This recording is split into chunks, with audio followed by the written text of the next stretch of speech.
গিয়ে পরীক্ষা হলে বসে ভালো করে পড়বে, আরামসে পড়বে, পারলে 3-4 ঘন্টা ধরে বসে পড়বে। আচ্ছা, যদি লেখো একদম তাড়াহুড়ো করে লিখে দাও যেন ভুল হয়, তারপরে আবার রিভাইজ করো। ঠিক হয়ে গেল না তো, যদি ঠিক হয় আবার কেটে ভুল করো, যদি ঠিক হয় আবার কেটে ভুল করো। যেগুলো পারবে না সেগুলোকে আগে করো, যেগুলো পারবে সেগুলো লাস্টে ছেড়ে দাও। পরীক্ষা দেওয়ার সময় মাথাটাকে একদম গরম করে তাড়াহুড়ো করো।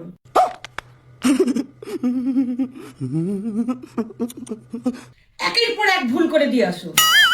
সবসময় মাথার মধ্যে মনে রাখবে যে আমাকে ফেল করতে হবে। পরীক্ষা দেওয়ার সময় মনোযোগটাই মেন। এদিক ওদিক একদম তাকাবে না, একদম সজ্জা জানলার দিকে তাকিয়ে থাকবে, একদম সজ্জা জানলার দিকে তাকিয়ে থাকবে। পরীক্ষা হলে টুকলি করার কোনো দরকার নেই, একদম বই নিয়ে সোজা চলে যাবে। টুকলি করার সময় ধরা পড়লে সোজা একদম চলে এসো, এসে এখানে দুঃখ করো আর আমাদের আনন্দ করার সুযোগ করে দাও।